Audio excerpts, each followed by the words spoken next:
እልውስጥ ነበር መሳሪያ መዘዝኩ እሱም ወዲያው መሳሪያውን አውጣ የሱ ቀኝ እጅ ከሆነ ከሱ ጋር የሚሰራ አበበም ልብስ ውስጥ ያለ ሰው የራሱ ንግድ ውስጥ ትዕግስት እንደጠረጠሩት በህይወት አለች። ኒኩ ውስጥ እኮ ይነግረኝ ነበር እንደውም እናንተ ትፈልጋላችሁ እናንተ ትያዛላችሁ ምናምን ሲሉ በቃ ከዚህ ቦታ ሸሽተን እንሂድ በቃ እንውጣ ብሎ በጣም ነው የደነገጥኩት። እንዴት አልኩት ጨለመብኝ በጣም ሁሉ ነገር የነበርኩበት ቦታ ሲነግረኝ የነበርኩበት ቦታ በጣም ለኔ ከባድ በቃ የዚህን ያህል ክፋት እኔ ሊጋ ይሳል ቆይ ተይዟል ነበር እንዲቀው ከክፋቶቹ እንዲወጣ መልካም ነገሮች የምነግረው የነበርኩት ወንድሙ እደፋለሁ አስደፋለሁ ከፈለኩ መኮንን ከባድ ሰው በልጅነታችን በጣም ከሚለዩ ልጆች መካከል አንዱ እሱ በጣም እጅረጅም እኔ አሁንም ላንተ ራስን ጠብቅልሃለሁ። እንዴት ነው ከአበበ ጋር የሚተዋወቁት? አበበ ማለት አብረን ብዙ ነገሮች ሰርተናል እና የመኮንን አንድ አካል ነው እሱ። ይሄን አበበ በትክክል ይሄ አበበ የመኮንን ሰው ከረጅም ዓመት በፊት የሚያውቁት ሰው ነው በትክክል። በከተማችን ከግማሽ በላይ ህዝብ በሚኖርባት በቃሊቲ ገላን ከሮቢክ ሆቴል ፊት ለፊት ቴምር ሪልስቴት እያስገነባው በሚገኘው እጅግ ዘመናዊ የንግድ ሞል ላይ ከ500 ሺህ ብር ቅድመ ክፍያ አንስቶ ቀሪውን በግንባታ ሂደት የሚከፍሉበትን እድል አመቻችቶ ከ16 ካሬ ጀምሮ በተለያዩ የካሬ አማራጮች አቅርበንሎታል። ግራውንድ ላይ በ1.8 ሚሊዮን ብር ቅድመ ክፍያ እንዲሁም በ4.2 ሚሊዮን ብር ሙሉ ክፍያ፣ አንደኛው ወለል ላይ በ1.2 ሚሊዮን ብር ቅድመ ክፍያ እንዲሁም በ3.1 ሚሊዮን ብር ሙሉ ክፍያ፣ ሁለተኛው ወለል ላይ በ800 ሺህ ብር ቅድመ ክፍያ እንዲሁም በ2.7 ሚሊዮን ብር ሙሉ ክፍያ፣ ሶስተኛው ወለል ላይ በ600 ሺህ ብር ቅድመ ክፍያ በ2.5 ሚሊዮን ብር ሙሉ ክፍያ፣ አራተኛው ወለል ላይ ደግሞ በ500 ሺህ ብር ቅድመ ክፍያ እንዲሁም በ2.5 ሚሊዮን ብር ሙሉ ክፍያ በሽያጭ ላይ እንገኛለን። ከዚህም በተጨማሪ 100% ለሚከፍሉ ደንበኞቻችን የ10% ልዩ ቅናሽ አዘጋጅተናል። ለበለጠ መረጃ በ0903 00 0161 እንዲሁም በ0995 06 6500 ይደውሉልን። ቴምር ፕሮፐርቲስ። ግባ ሂድ። ማውቀው ነገር የለም እባክህ ዝም በል አገፈታት እስክችል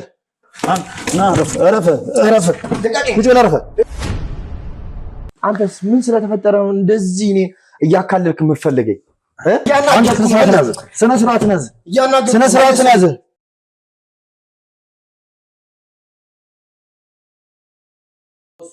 እኔ ያዘዝኩ ስነ ስርዓትን ያዝ።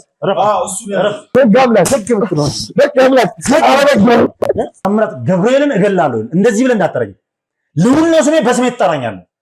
እንዳንተ አይነት ደደብ ሰው ወንድሜ ሊሆን አይችልም። እንደዚህ የደነዘዘ የፈነዘዘ ልጆችን ጥሩ አይምሮ እንዲኖራቸው ሰርቶ እንዲበሉ ስላደረግን ነው እንዴ? ይኸውልህ መረጃ ብለህ የምታቀርበው የውሸት እንትንን ተውና ማለት ነው። አሁን ጊዜን አትፍጅብኝ። እኔ ወደምሄድበት ልሄድበት። የትም አባት ሄደው ሲጀምር ምንድን ነው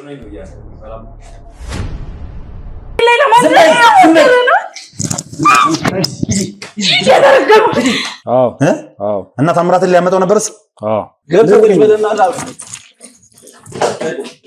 ገለው አይደለም የእንቅልፍ መድኃኒት ነው የምንሰጠው። ማስረጃ አለሽ? ምን ማስረጃ አለሽ? እንደዚህ ያልኩሽ ምን ማስረጃ አለሽ? ምንም ማስረጃ የላትም። ምን በአንተ የመጣ ቀጥታ ቤተሰብን የሚጎዳው። አሁንም ሌላ አድራሻ አለው የምታውቀው ቦታ አለ ብትነግረን የተሻለ ነው። እነሱ ከዚህ በፊት የሰሩት ወንጀል ላይ ፋይል አሉ ልጁ ማለት ነው። ስለዚህ ያን ፋይል ደግሞ እሱ ከለቀቀባቸው ያው ሁሉም ዘብጥያ ነው የሚኖረው ነገር። አሁን አንገት መድፋት ማቀርቀር ምናምን ነገር አይሰራም ከዚህ ይሳባል።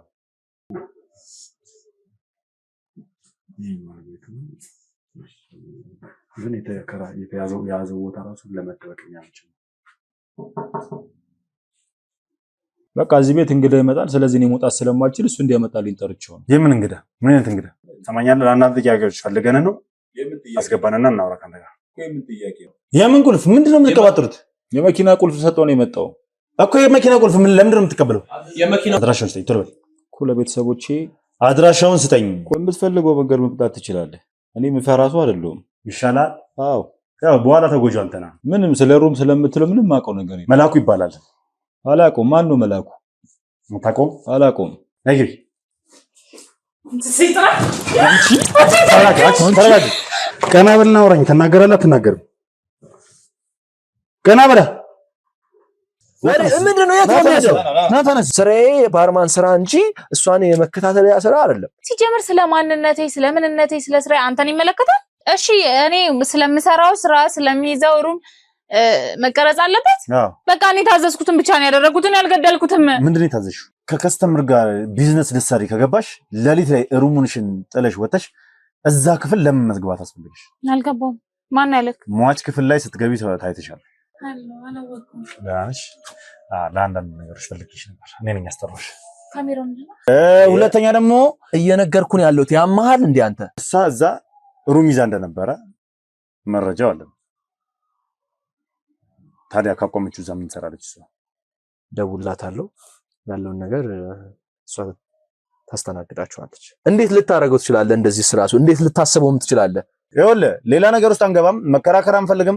ኦር አንተንተ ማለት አንፈልግም። ማስጨነቅ አንፈልግም። ከዚህ የምታውቀው ነገር ከሌለ ደውለህ ጠራልናል እኮ ማለት የነገረችኝ ነው። አዎ ግን ፍቅረኛ ሆና እዛ ሆቴል ላይ ሩም ይዛ ስታድር ሌላ ስራ ለምጄ 1000 ብር 5000 ብር ተከፍሎኝ መኖር አልችልም። ላጎቱን ላለመገደብ እያልኩኝ የሚፈልገውን ነገር አምጣ ምናምን ሲለኝ እሺ ምናምን ብዬ ሰጠዋለሁ። ያው እዛ ጋር እኔ ጋር ነው የሚቀረው ነገሮቹ። በመጀመሪያ ሳታስፈቅደኝ ነው ፊት ለፊት ካሜራ ያበራው። ፈቅደህልኝ እኮ አስገብተኛል እኮ ለምን አትወጣልኝ? የመውጣት ደግሞ የማስወጣ መብት አለኝ አይደል? ራስህን አረጋጋ። አልጨረስንም ገና። እባክህ ነው ወንድሜ ይውጣልኝ። ውጣ ተነስና ውጣልኝ።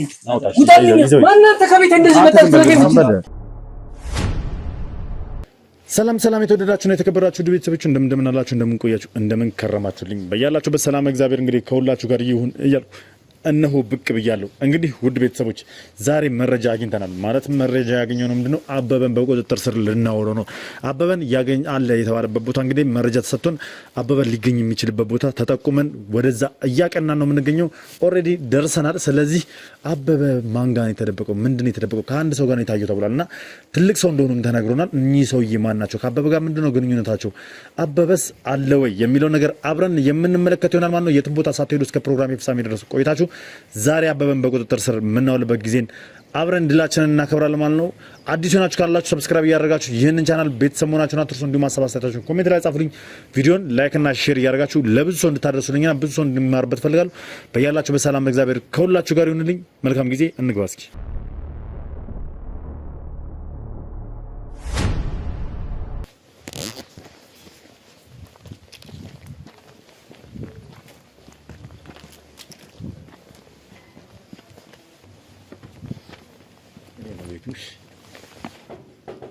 ማነው? ሰላም ነው። እግዚአብሔር ይመስገን ደህና ልግባ። መልካም። ይቅርታ ግን ካሜራ ይዣለሁ። እሺ ጋሽ ሳታስፈቅደኝ ይዘህ መምጣት ግን አይ ያው ትንሽ ለስራው ባህሪ ልውል እባላለሁ። ነግሬዎታለሁ በስልክ መርማሪ ጋዜጠኛ ነኝ እና ያው ግዴታ መቀረጽ ስላለበት ነው። መቼም ይሁን። እሺ መልካም። እሺ አባቴ። እሺ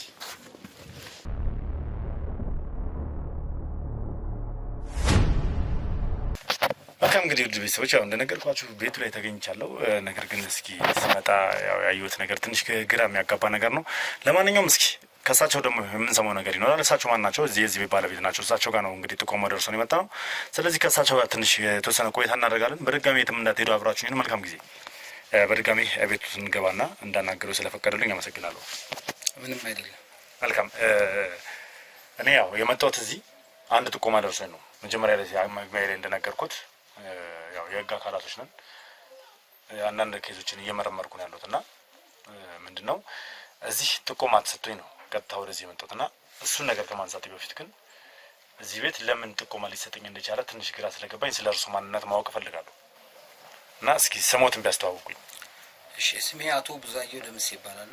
እሺ፣ አቶ ብዙአየሁ ማለት ከድሮም ጀምሮ እዚህ ቤት ውስጥ ነው የሚኖሩት? አይ አልነበረም። ከሆነ ጊዜ በኋላ ነው።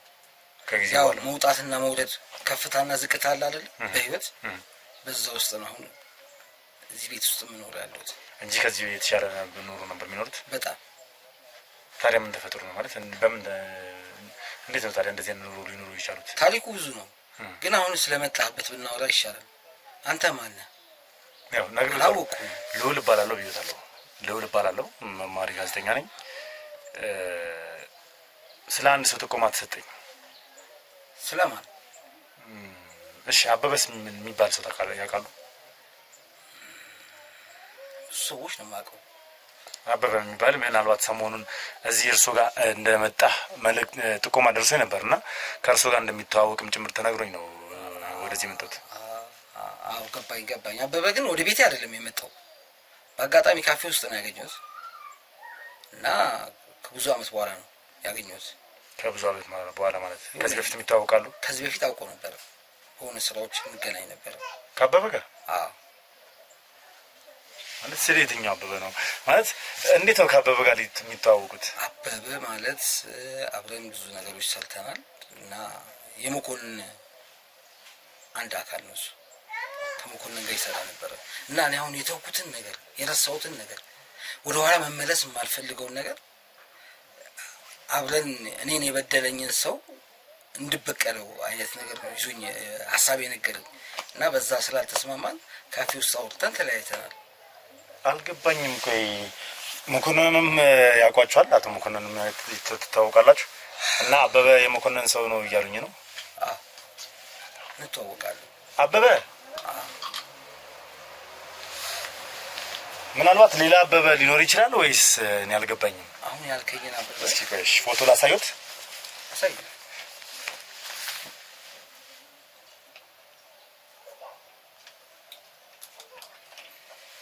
ይሄኛውን? አዎ ይሄንን አበበ በትክክል። ይሄ አበበ የመኮንን ሰው ከረጅም ዓመት በፊት የሚያውቁት ሰው ነው? በትክክል። አሁንም የመጣበት ሀሳብ መኮንን ያው በጣም ከባድ ሰው እና እሱን እንድንበቀለው ፈልጎ ነው ወደ እኔ የመጣው። ስለዚህ አበበ መኮንንን መበቀል ይፈልጋል እያሉኝ ነው ያሉት? አዎ መኮንን መበቀል ይፈልጋል፣ እኔም እንድበቀለው ነው የሚፈልገው። ግን እኔ በአሁኑ ሰዓት ሁሉ ነገር ሰልችቶኛል፣ ደክሞኛል። በቃ ማረፍ ነው የምፈልገው። ብበቀለው በፊት ብበቀለው ነበር። ቆይ እስኪ አልገባኝ። ማለት ከአቶ መኮንን ጋር እንዴት ነው የሚተዋወቁት? ለምንድን ነው መበቀል የሚፈልጉት አቶ መኮንን? አቶ መኮንን ማለት አብሮ አደግነን፣ ብዙ ስራዎች አብረን ሰርተናል። እንደ ቤተሰብ እንደ ወንድማማቾች ነበር።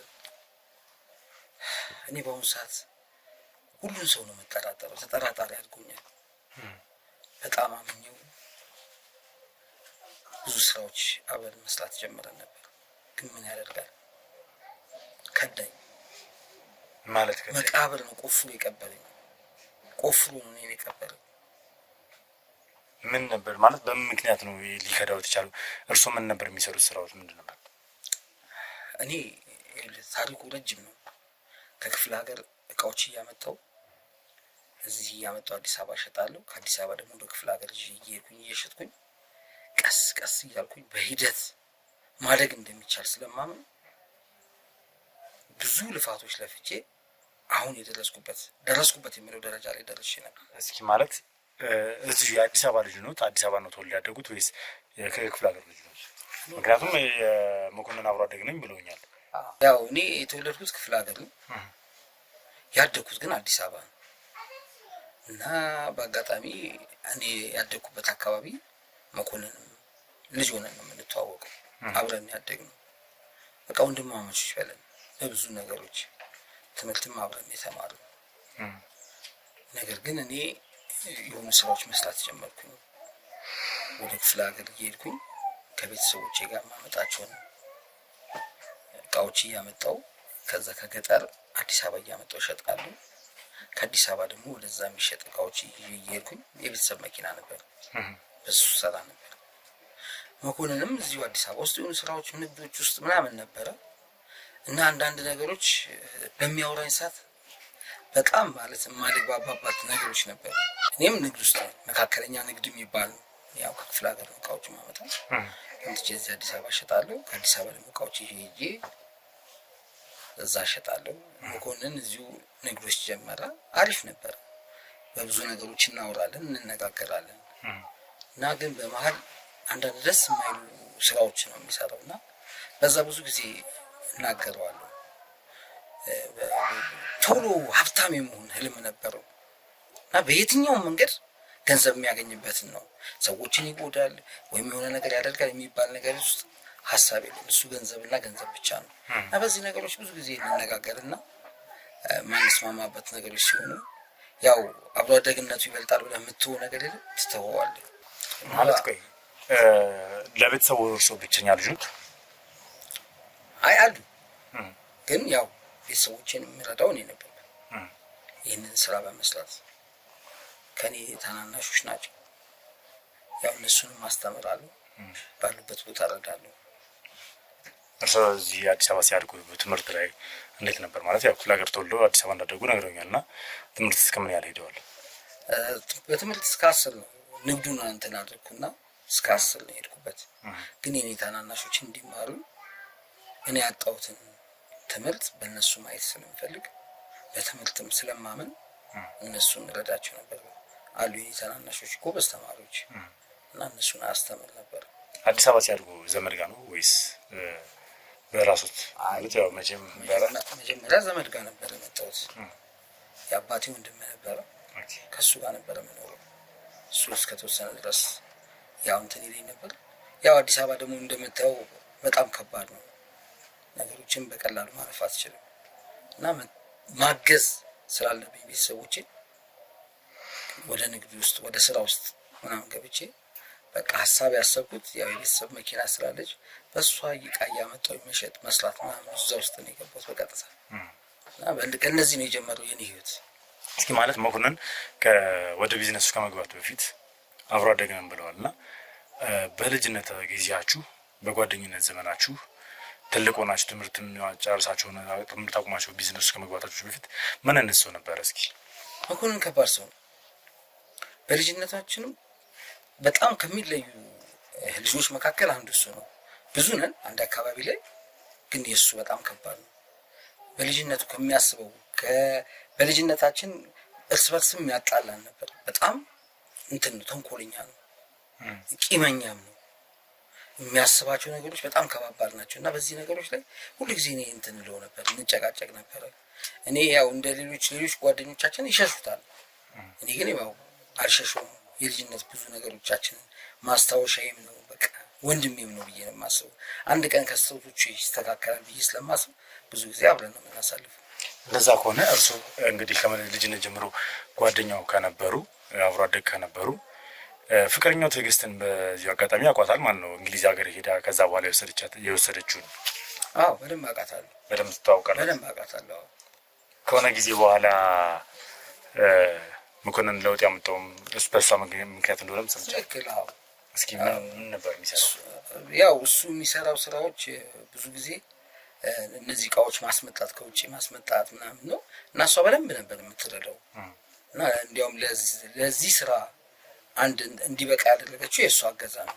ከፍተኛ ደረጃ ነበር የምታገዘው።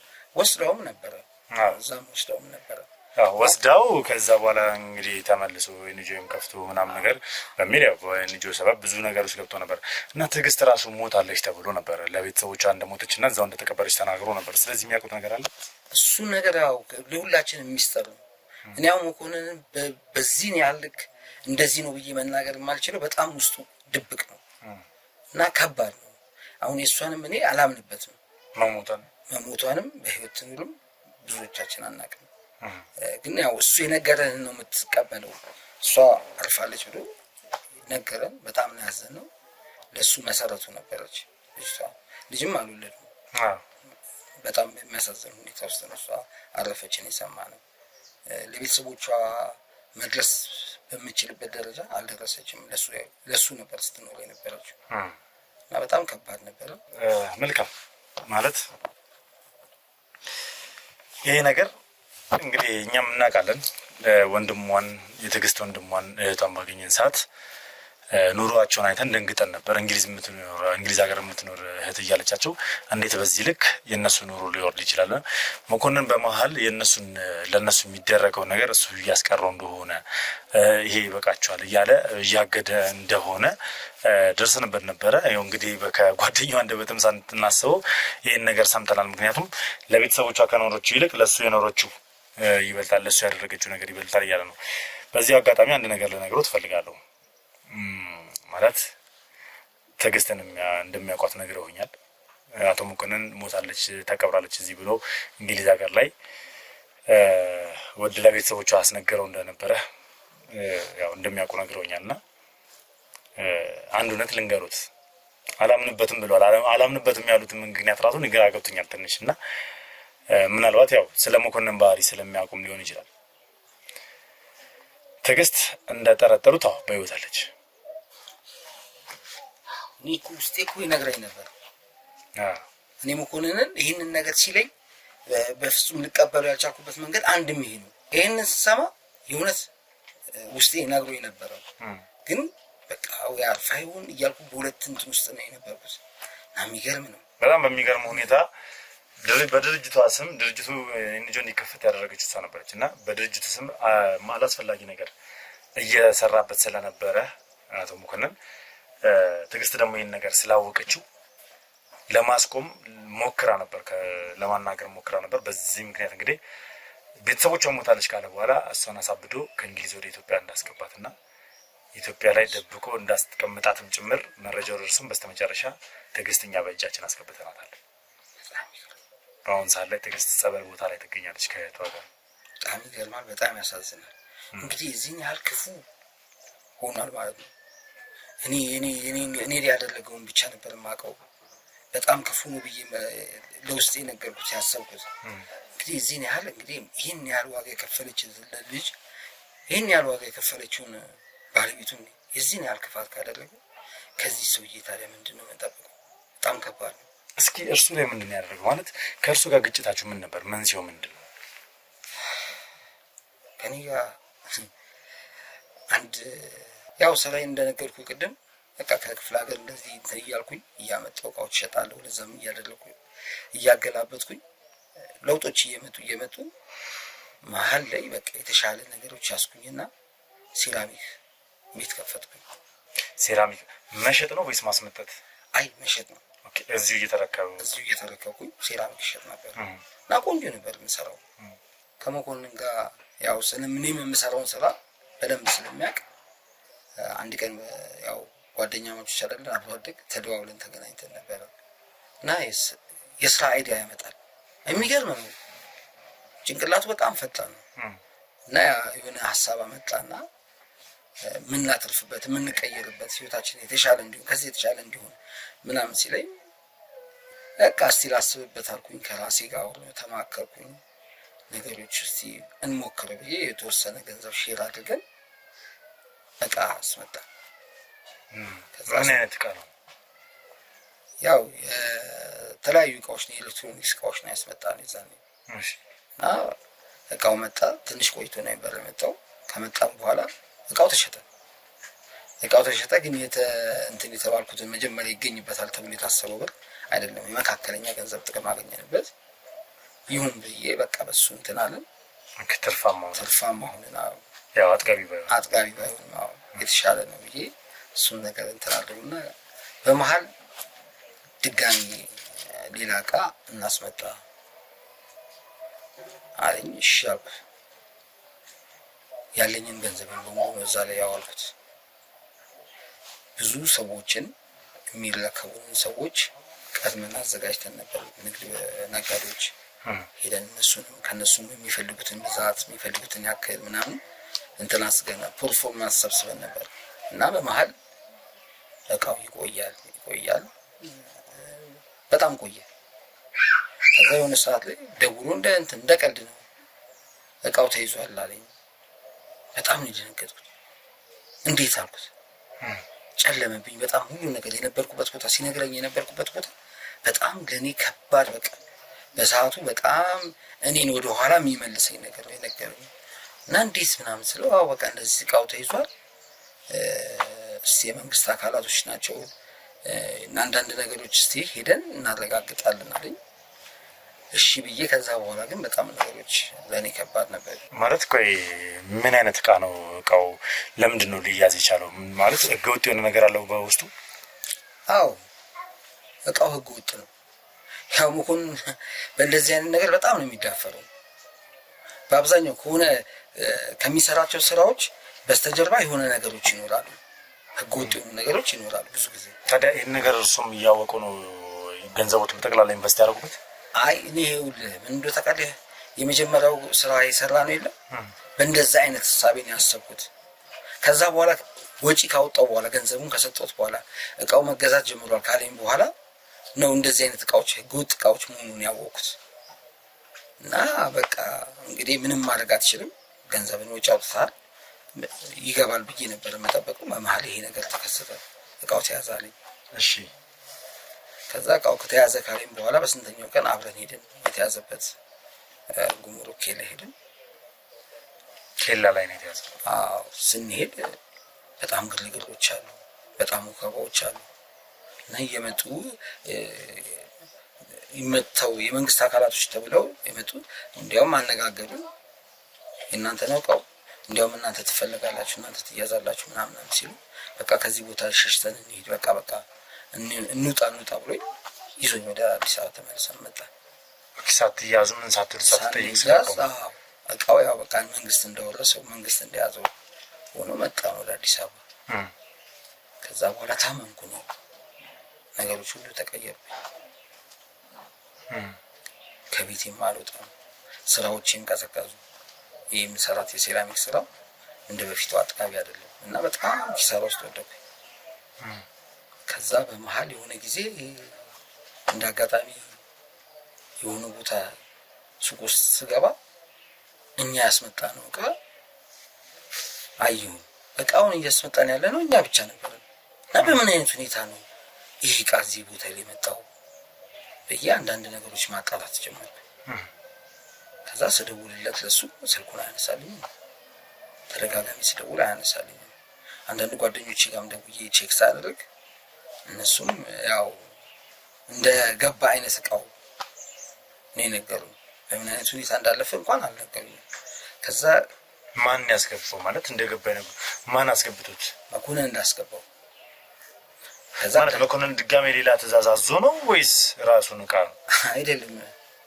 ከዛ በፊት አለ አንድ ነገር ምነግርህ ምን መሰለህ፣ ሱቆቹ ጋር ሄጄ ባለ ሱቆቹን ሳነጋግራቸው እንዲያውም እኮ አንተ ይጠፋ ብለን ኦኬ እነዛ ሊረከባቸው ያናገራቸው ኦርደር የተቀበላቸው አዎ እነሱ እንትን አሉ አንተ ይጠፋክ እያልን ነበረ። የእናንተ እቃ እኮ ነው መኮንን እኮ ነው ሲያስረክበናል። በቃ በጣም ታመምኩ፣ በጣም ደነገጥኩ። የዚህን ያህል ክፋት እኔ ሊጋ ይሰራል። ቆይ ተይዟል ነበር እንዲቀው እሱ ድራማ ነው ማለት እዛ ጋር ኬላው ጋር የወሰደኝ ቦታ ጋር የሆነው ነገር በሙሉ ውሸት ነው። እዛ ቦታ ላይ ሁሉ ነገር በቃ አሁን ያስሉናል እንደዚህ ያደርጉናል ምናምን እንሂድ ምናምን ብሎ ያስፈራራኝ ሁሉ ነገር በቃ ድራማ ነው። የራሱ ሰዎች ናቸው፣ የመኮንን ሰዎች ናቸው። የካካልንም ብሎ መተው ያናገሩት መታወቂያ አላሳዩንም። ያው እኔ እዛ ጋር ሲሄድ እሱም ያውቃል ነገሮችን ስላስተካከለ እነሱ የመንግስት አካላቶች ናቸው የህግ አካላቶች ናቸው ስላለኝ በቃ ምኞት ተቀበልኩኝ። እንዲያውም እናንተ ተጠርጣሪዎች ናችሁ ትያዛላችሁ ምናምን ሲሉ በቃ እንሂድ ብሎ አቻኩሎ ነው ወደ አዲስ አበባ ይዞኝ የመለሰኝ። ከዛ በኋላ በቃ ሁሉንም እንደታወቁኝ እሱን ተደጋጋሚ ደወልኩ፣ ስልክ አያነሳልኝም። ቀጥታ ወደ ቢሮ ሄድኩኝ። እሺ ሲሄድ ባዶ እጄን አልሄድኩም፣ በቃ መሳሪያ ይዤ ነው የሄድኩት።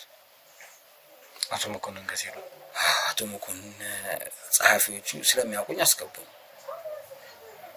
ከዛ ገባው ሳናገረው ጭራሽ ያስፈራራኝ ጀመር። ማለት በደቂቃ ውስጥ አንተን የሆነ ነገር ማሳረግ አቅሟለኝ አለኝ። ቀጥ ብለህ ከቢሮ ይወጣልኝ። እንደዛም አምነው እንደ ወንድም የማስበው ከክፋቶቹ እንዲወጣ መልካም ነገሮች የምነግረው የነበርኩት ወንድሙ እደፋለሁ አስደፋለሁ ከፈለግ ውጣ አለኝ። እኔም እልህ ውስጥ ነበር። መሳሪያ መዘዝኩ። እሱም ወዲያው መሳሪያውን አውጣ። ሁለታችንን ተደቃቅለን በጣም ጠብ ውስጥ ነበርን። ድምጻችን በጣም ይጮሃል። እኔም ቃታውን ልስብ ፈልጋለሁ እና በጣም እያነጋገርኩት እያለ በመሀል ጩኸታችን ተሰምቶ ቢሮ ውስጥ ያሉ ሰዎች መጥተው ገቡ፣ ገላገሉ። እነሱ ገፍተው ብለው አውጡኝ እኔን ከቢሮ ውስጥ እና በቃ ማለት ብሮትን ፈሰስ አድርገው ያው ለብር ገንዘብ አውጥተው ያስመጡትን እቃ እሱ በድራማ መልክ ሙሉ በሙሉ ብቻውን ተጠቀመበት ነው። ብቻውን ተጠቀመበት። በቃ እኔን ወደ ታች መለሰኝ ከነበርኩበት። አሁን እንደዚህ ከምታይ ቤት እኔ በጣም ብዙ የነበረኝ ሰው ነበር። ለፍቼ ከልጅነት ጀምሮ ያጠራቀምኩት ላቤ ሁሉ ነገር የሚወሰድ አቶ መኮንን በጣም ከባድ ሰው። ትዳር ቤተሰብ ምናምን አልመሰረትም። ያው ስራውን እያልኩኝ አልመሰረትም። ያው ያለሁበት ሁኔታ ውስጥ ነኝ ያለሁት። ብቻዎትን ነው የሚኖሩት አሁን ላይ? አዎ ብቻዬን ነው የምኖረው። ታዲያ እሺ በምንድን ነው እየተዳደሩ ያሉት? ምን እየሰሩ ነው አሁን ላይ ላይፉትን የሚኖሩት? አሁን ያችን ሱቅ ተዘግታለች። ያቺ ሱቅ ነበረች ትንሽ እንትን የምትል በቃ አቅም እያጣሁ እየደከመኝ እየታመምኩኝ አሁን አንዳንድ በማውቃቸው ሰዎች በፊት ስሰራ ያው መልካምነት ዋጋ ይከፍላል እንትን መልካምነት መልሶ ይከፍላል የሚባለው እንደዛ ነው። አንዳንድ በማውቃቸው ሰዎች እየደጎሙኝ ያሉት በጣም ባስቸጋሪ ሁኔታ ውስጥ ነው። ቤተሰቦቹስ ማለት የደረሱበትን ቦታ እንዲሁም ደግሞ ውድቀቱን ምናምን ነገር እያንዳንዱ ነገር የሚያውቁት ነገር አለ? ያው ለቤተሰብ ከባድ ነበር። እኔ ብዙ ነገሮች ነው የሞከርኩት። ራሴን ለማጥፋት ብዙ ጊዜ ተደጋጋሚ ሞክሬያለሁ። በጣም ችግር ውስጥ ነው ያሳለፍኩት እና ቤተሰቦቼም በጣም ጭንቀት ውስጥ ነበር፣ በጣም ችግር ውስጥ ነበር። ግን ያው ልጆች የኔ ታናናሾች አልነበሩ፣ እነሱ ደርሰዋል። እኔ በእንደዚህ አይነት ሁኔታ ውስጥ ሆነም እነሱ ደርሰውላቸዋል። ቤተሰቦቼ አሁን ያሉበትን ሁኔታ እንኳን ብዙም አላውቅም ማለት አትጠያየቁ። እኔ ራሴን ማሸሽ ጀምሬያለሁ ባሉበት ሁኔታ። ስለዚህ ቤተሰቦቹ ያሉበትን ቦታ ያውቁም ማለት ነው? አሁን ያውቁም። ከቤተሰቦቹ ከዘመዱ ምናምን ራሱን አሸሽቶ ነው ያሉት? አዎ በጣም በእንደዚህ ልክ አይደለም እኔን የሚያውቁኝ የነበረው። እንዲሁ ስለ ራሴ ማውራት እንደው ይከብዳል እንጂ በጣም መልካም ሰው ነበር። በጣም ብዙ ሰው ምረዳቸው ነበር።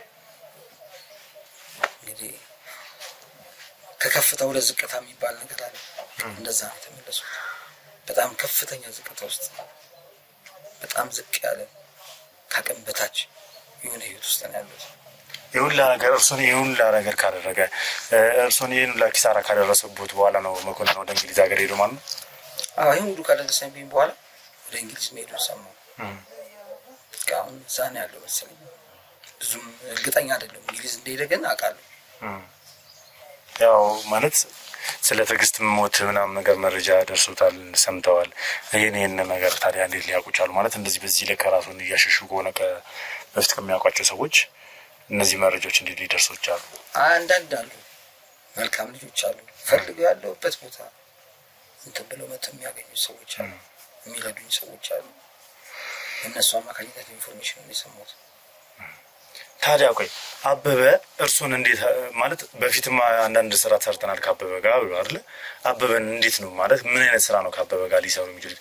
የመኮንን ቀኝ እጅ ነው ብሎኛል። በእርግጥ የመኮንን እጅ ነው ብሎኛል። እንደውም ግራ እየገባኝ ነው አበበ የመኮንን እጅ መሆኑ ማለት ነው። እኛ እንግዲህ ካለን መረጃ አንጻር እንግዲህ ከሊያ ጋር የሚሰራ የነበረ ሰው ወይም ደግሞ ሌላ ሰው ትዕዛዝ የሚሰጠው እንደነበረ ነው ስለ አበበ ያወቅነው። እና አሁን ደግሞ ጭራሽ አበበ ከረጅም ዓመት በፊት ነው እንግዲህ እየነገሩን ያሉት።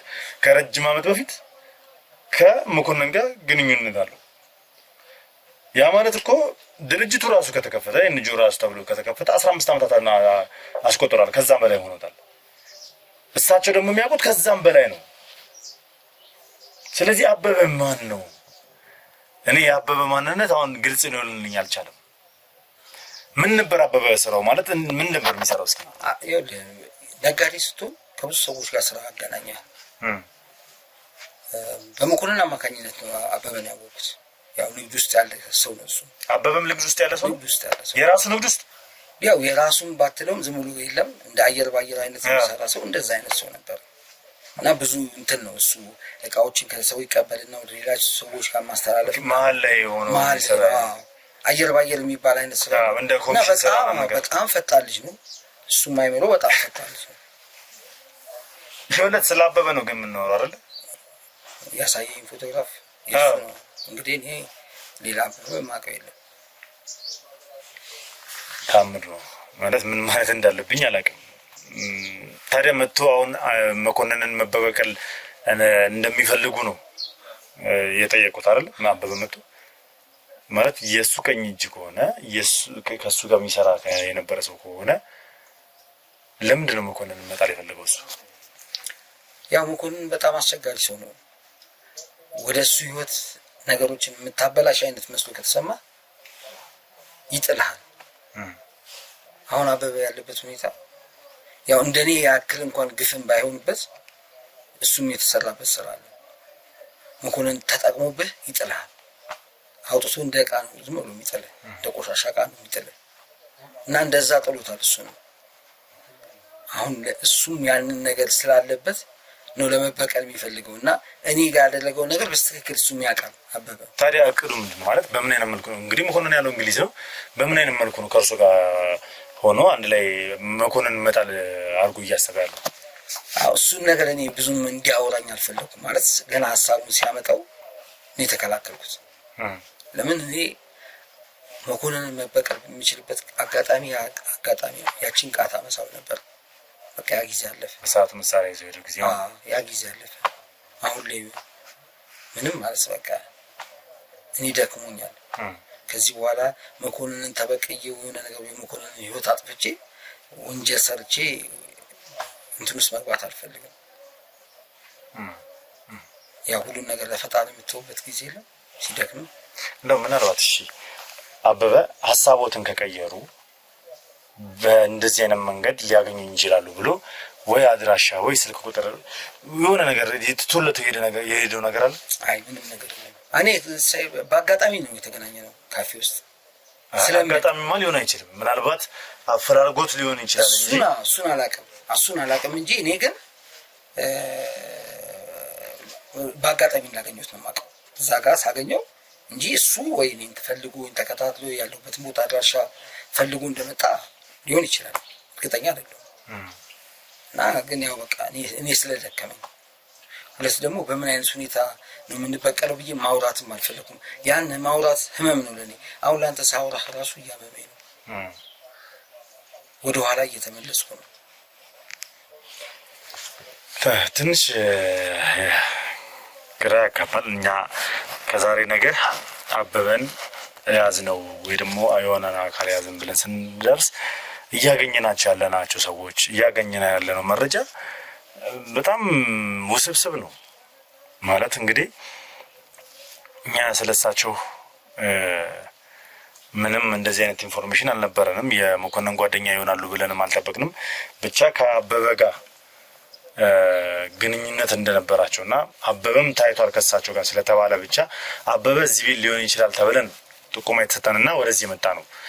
ያው መረጃ ምንጮቻችን በተለያየ አቅጣጫ የተለያየ እንትን ስለምንል በውስጥ ለውስጥ ሰው በሰው እንደዚህ ሚዲያ ላይ አናወጣ እንጂ ፎቶውን ሰው በሰው ፎቶ እየሰጠን መጠየቆችን እናደርጋለን። እንደዚህ አይነት ሰው ካያችሁ ይህንን ሰው ታውቁታላችሁ ይሆናል እያልን የሚያውቁ ከሆነ ስልክ ቁጥር እንተዋለን። በዛ መሰረት ይደውሉልናል።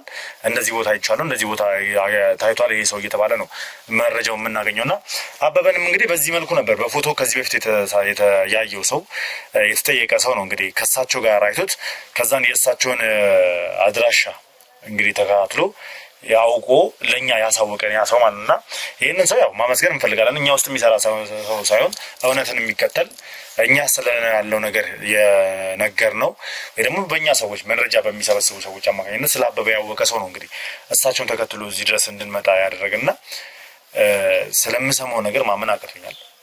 እውነት የደረሰብሁት ነገር እንግዲህ በጣም ከባድ ነው። ያው አግኝቶ ማጣትን ምን ያህል አስከፊ እንደሆነ ሁላችንም እናውቀዋለን። ነገር ግን እንዴት ጠንክረው ወደ መጀመሪያ አቋሙ ለመመለስ ጥረት አላደረጉም። ምክንያቱም ከዜሮ ነው የተነሱት መጀመሪያም ሲነሱና ወደ መጀመሪያው አቋሙ ለምን መመለስ ከበዱት? እስኪ ለመጨረሻ ጥያቄ። እውነት ነው ወደ መጀመሪያው ለመመለስ የከበደኝ አንድ ነገር አለ። ያ የወጣትነት ጊዜ ነው። ሁሉም ጋር መገኘት፣ ሁሉም ጋር ሮጦ መስራት የነበረ ጊዜ ወጣትነት ጊዜ ነው። አሁን እንደምታይ ነው ቢያንስ ከነበረብኝ እድሜ ላይ ወደ 30 ዓመት ጨምሬያለሁ። ስለዚህ ለኔ ከባድ ነው። ወደ ነበረው ለወዳ ከዜሮ ተነስቼ ወደዚህ ለመመለስ ያው እንግዲህ እንደዚህ አይነት ሁኔታ ውስጥ ነው ያለሁት። ከብዶኛል። ለኔ ለመመለስም ከባድ ነው። ታዲያ ቢያንስ እንኳን ቤተሰቡን ለምን አይፈልጉም? ለምን ወደ ቤተሰቡ መመለስ አልፈለጉም? ምክንያቱም ቤተሰቡ ምናልባት በጠንካራነቱ፣ በሀብታምነቱ፣ በታታሪነቱ ያውቆታል። ነገር ግን ቤተሰብ ነው። ውድቀቱን ማንም አይፈልግም። ልጆች ወንድሞቹን ቤተሰቡ ታናናሾቹን አስተምሯል አይደለ? እነሱ እንኳን መቋቋሚያ ነገር እንኳን ሊያደርጉሉ አይችሉም ነበር ወይ? ኢቨን በቃ በመቋቋሚያ እንኳን ባያደርግሎ ከቤተሰቡ ጋር በሰላም መኖር አይችሉም ወይ? አሁን እዚች ቤት ውስጥ ብቻዎትን ነው የሚኖሩት። በሽታ የሚባል ነገር አለ፣ ህመም የሚባል ነገር አለ፣ ብዙ አይነት ነገሮች ይከሰታሉ። እነዚህ ነገሮች ሲፈጠሩ ማን ነው የሚያግዙ ታዲያ? ያው እንዳልከው ነው፣ ልክ ነህ። ቤተሰብ ጋር መጠጋቱ ምናምን ጠፍቶኝ አይደለም፣ ግን ያው ቤተሰቦቼ በሚያውቁኝ ልክ ላይ አይደለሁም አሁን ያለሁት። በጣም ተጎድቻለሁ። በጣም ብቸኛ ነኝ። ያው እንደምታየው ያመኛልም። እነሱ ለሸክም መሆን አልፈለኩም። ተመልሼ ቤተሰቦቼ ብዙ ጊዜ አባቴም እናቴም የሚመክሩኝ ምክር ነበር። ብዙ ሰው አትመን ይሉኝ ነበር።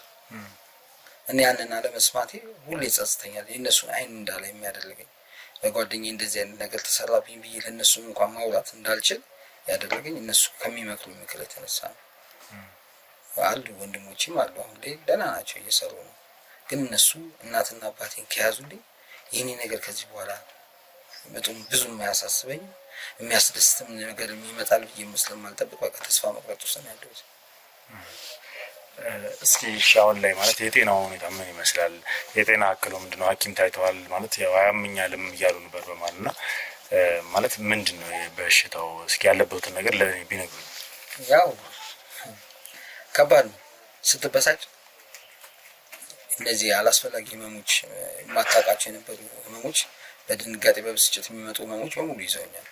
የደም ግፊት፣ ስኳር አሉ። ይሄን ቤት ተከራይተውት ነው የሚኖሩት? አዎ ተከራይቼ ነው። የሚከፍልልኝ ሰው አለ። አንድ መልካም ሰው። ማንነቱን መግለጽ አልፈልግም። ማንነቱን መግለጽ አልፈልግም፣ ግን በጣም ብዙ ነገር እንትን ብዬው አሁን የተሻለ ንግድ እየነገደ ያለ ልጅ በእኔ ጋር አብሮኝ ሲሰራ የነበረ በጣም ትንሽ ልጅ፣ በጣም መልካም ልጅ፣ በጥሩ ሁኔታ የቀረጽኩት ልጅ ነው። እሱን አሁንም ይረዳኛል። የዚህም ቤት ኪራይ ይከፍላል። ቀለብም አንዳንድ ጊዜ ያግዘኛል። እግዚአብሔር ይስጠው። እንደው እስኪ ማለት አሁን ማለት ሳላነሳው ማለፍ ያልፈለኩት ነገር ነውና መኮንን ድርጅት በከፈተበት ሰዓት መቼም ያው እርስ በርስ ሁላችሁም ትተዋወቃላችሁ ብዬ ስለማስብ ያው ከእርሶ ጋር ቁርሾ ላይ ቢሆንም እርሶም በድሎት እንግሊዝ ሀገር ከገባ በኋላ መጥቶ ያው ድርጅት እንደከፈተ ሰምቻለሁ ብለውኛል። ከዛ በኋላ ደግሞ መልሶ ጥሎ ወደ እንግሊዝ ሄዶ ነበር ድርጅቱን በማለት እንደከፈተ ማለት ነው። እዛ ድርጅት ላይ እንግዲህ በኢኮኖሚካሊ ድርጅቱ ሲዳከም ለማገዝ የገቡ ሁለት ባለሀብቶች እንደነበሩና ከጊዜያት በኋላ እንግዲህ እነዚህ ሁለት ባለሀብቶች ድንገት በሆነ መንገድ ሁለቱም ሰዎች ተገለው እንደተገኙ ሞተው እንደተገኙ መረጃ አግኝተናልና እነዚህን ሰዎች ያውቋቸዋለሁ? አዎ አውቃቸዋለሁ። ሰማ ነበር።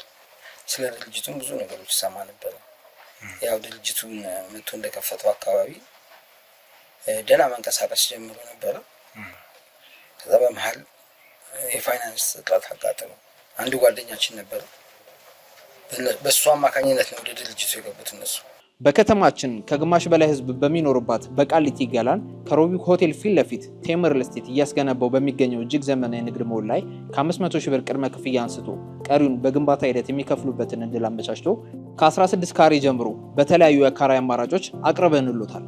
ግራውንድ ላይ በ1.8 ሚሊዮን ብር ቅድመ ክፍያ እንዲሁም በ4.2 ሚሊዮን ብር ሙሉ ክፍያ፣ አንደኛ ወለል ላይ በ1.2 ሚሊዮን ብር ቅድመ ክፍያ እንዲሁም በ3.1 ሚሊዮን ብር ሙሉ ክፍያ፣ ሁለተኛ ወለል ላይ በ800 ሺህ ብር ቅድመ ክፍያ እንዲሁም በ2.7 ሚሊዮን ብር ሙሉ ክፍያ፣ ሶስተኛ ወለል ላይ በ600 ሺህ ብር ቅድመ ክፍያ በ2.5 ሚሊዮን ብር ሙሉ ክፍያ፣ አራተኛ ወለል ላይ ደግሞ በ500 ሺህ ብር ቅድመ ክፍያ እንዲሁም በ2.5 ሚሊዮን ብር ሙሉ ክፍያ በሽያጭ ላይ እንገኛለን።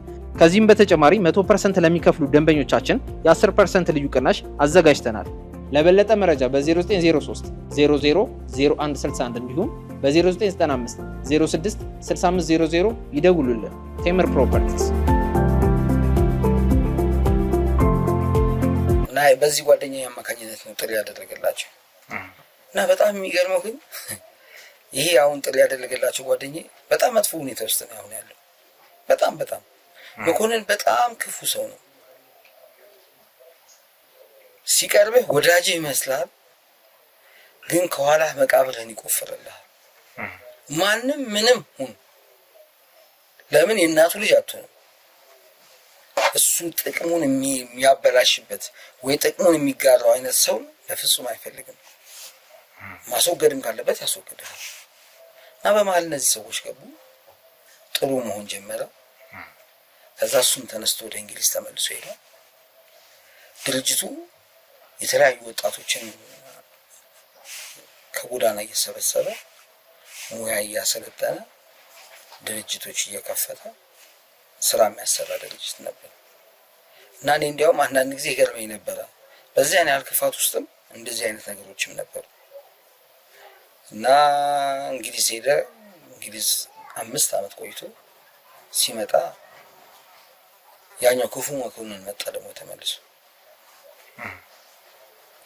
ድርጅቱን ውስጥ ያስገባቸውን ሰዎች ውጡ አላቸው። እነሱ ደግሞ እንዴት እኛ እስካሁን ድረስ ይህንን ነገር ሁሉ እያደረግን ይህን ያህል ጊዜ አብረን ቆይተን ይህን ያህል ስራዎች ሰርተን እንዴት ነው ውጡ የምትለን ብለው አለመግባባቶች መፈጠር ጀመሩ። ትወጣላችሁ ካለዛ የህይወት ዋጋ ትከፍላላችሁ እያለ ማስፈራራት ጀመረ፣ መዛት ጀመረ። ከዛ ይህን ሲዝትባቸው ምን ሲልባቸው ሰማሉ። እኔ እየዛተብን ነው መኮንን እንደዚህ እያደረግን ነው እና በጣም በቃ እንዴ ነገሮች ተቀየሩ ብዬ በቃ ይሄ ሰውዬ በቃ ወደ መልካም ነገር መጥቷል ብዬ ነበረውን ለካ ያን ጊዜ ያስገባቸው እሱ አቅም ስላነሰው ነው እንጂ ሰዎቹን ፈልጎ ሰው እንዲረዳን ፈልጎ አይደለም። መጨረሻ ሁለቱም በሚገርም ሁኔታ የተለያየ ቦታ ላይ ሞቶ ተገኙ። አንደኛው ደብረ ዘይት መኪና ውስጥ ሞቶ ተገኘ። አንደኛው ደግሞ ቤት ውስጥ ዝም ብሎ በድንገት ሞተ ተብሎ ሰማሁ። አስከሬን ምርመራ ምናምን ተብሎ ተላከያው መኮንን እጁ ረጅም ነው። በድንገተኛ ህመም ምናምን ተብሎ በቃ የተለያየ ስም ተሰጣቸውና ፍትህ ተላብሳ ቀረች። በቃ የሞቱበት ምክንያት እንኳን እንዳይታወቅ ተደረገና ነገሮች አለፉ። በጣም ከባድ እና ሁለቱም በእንደዚህ አይነት ሁኔታ አልፈው በአጋጣሚ አንደኛውን ጓደኛችንን ባለቤት አገኛታለሁ። የሟችን ማለት ነው። የሟችን በጣም ታሳዝናለች። የነበሩበት ህይወት የነበራቸው ነገሮች በሙሉ ባዶ ሆኑ። በጣም በከፍተኛ ችግር ውስጥ ልጆችን እያሳደገች ነው ያለችው። እንዲያውም እነሱን አግኝተህ አንዳንድ ሀሳቦች ከነሱ ብትሰማ አሪፍ ነበር።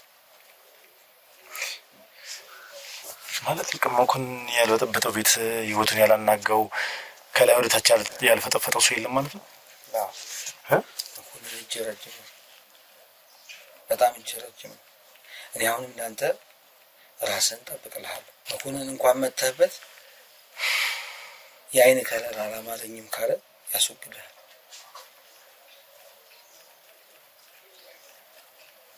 መልካም እሺ፣ እንግዲህ አመሰግናለሁ። እውነት በጣም ጥሩ መረጃ ሰጥቶኛል። ምናልባት ግን አሁን ያሏችሁን ማለት የዚህን የሟችን ቤተሰብ አድራሻ ቢሰጡኝ እንዳሉት ሄጄ ባናገራቸው ባወራቸው ደስ ይለኛል። መልካም እሺ። ለማንኛውም እግዚአብሔር ያክብርልኝ ማለት ፈልጋለሁ። ያው እኔም ከጎኑት ሆኜ ማድረግ ያለብኝ ነገር ካለ ለማገዝ ዝግጁ ነኝ፣ አግዙታለሁም። ምክንያቱም ያው አባቴ ይሆናል ለኔ እና ያው አንድ ሰው ብቻ እሱን እየረዳ እንዳለ ነግረውኛል። የቤት ኪራይ እየከፈለሉ አንዳንድ ሰዎች ደግሞ ከስንት አንድ እየመጡ እየጠየቁ እንደሆነ አስቤዛ ምናምን ከአንዳንድ ሰዎች እያገኙ እንደሆነ ነግረውኛል። ማድረግ ያለብን ነገር ለማድረግ እንግዲህ እኛም ከቡድኔ ጋር እንናገርና የራሳችንን አስተዋጽኦ እናደርጋለን። አሜን። መልካም እንግዲህ እሺ። እሺ እንግዲህ ውድ ቤተሰቦች እኛ ፈልገን የመጣ ነው ሌላ ያገኘነው መረጃ ሌላ ነው፣ ግን በጣም የሚጠቅምና ጥሩ የሆነ መረጃ አግኝተናል። እስኪ ስለ አበበም እንግዲህ በደንብ ማጣራት እንጀምራለን። ከዚህ በኋላ አበበ ማን ነው የሚለውን ነገር ከዚህ በኋላ ነው እንደውም በደንብ ማጣራት ያለብኝ። ምክንያቱም አበበ እኛ የምናውቀው አበበ በባለ ሀገሩ አበበ ወይም ደግሞ የገጠሩን አበበ ነው የምናውቀው። አሁን ግን እሳቸው እየነገሩን ያለው ያው ነጋዴ የሆነ አየር ባየር ላይ የሚሰራ እንደ ኮሚሽን ስራ የሚንቀሳቀስ ከመኮንን ጋር ከድሮ ከ15 ዓመት በፊት የነበረ አበበ እንደሆነ እንግዲህ ነግሮኛል። በፎቶም እንግዲህ አመሳክረናል ለራሱ መሆኑ ተረጋግጧል። ስለዚህ አበበ የተደበቀ ማንነት አለው ማለት ነው።